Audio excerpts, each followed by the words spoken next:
In this video, I'm going to show you how to create the side loop that will hold the belt if you want to wear the coat with the belt. So the intention with this coat was that you could wear with and without, but I didn't want to create an actual fabric loop here, because a fabric loop, when you're not wearing a coat that has a fabric loop, it looks like, to me at least, that you have lost the belt.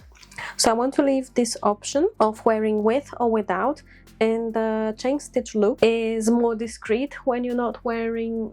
What you're going to need to create the belt loop is 4 strands of thread. It's sort of hard to tell you exactly how much thread you need for this. I would suggest that you try to make a mock-up where you can test the chain stitch. You can see more or less how much thread you need.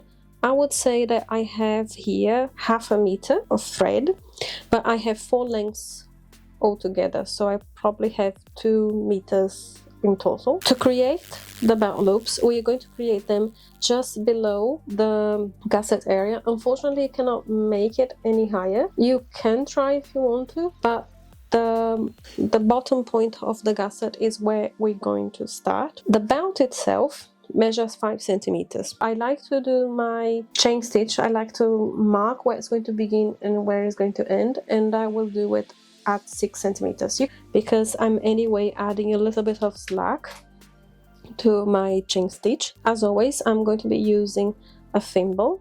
My thread has 1 knot in one end. So what I will do, I'm going to just catch 1 layer, which is the outside layer of the coat, and I'm going to anchor my thread.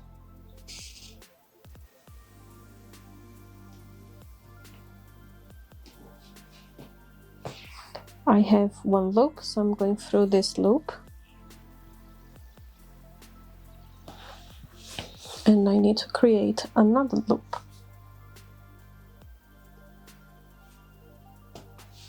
So once I have created this loop, I'm not going to close the loop itself. I'm going to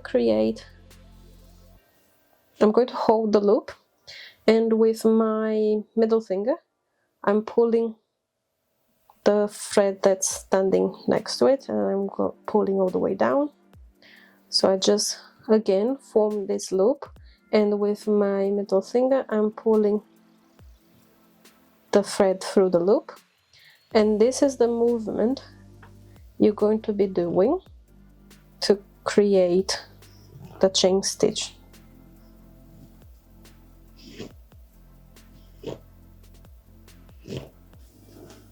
And every time you pull, just make sure that you have the stitch going all the way down, so there's no gap in the thread.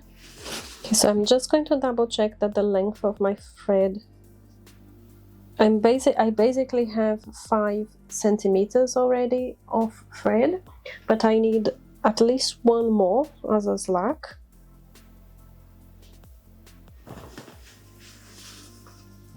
Okay, I have 1 centimeter, and what I'll do next is to go through just the coat layer, not the lining, and make a tiny stitch .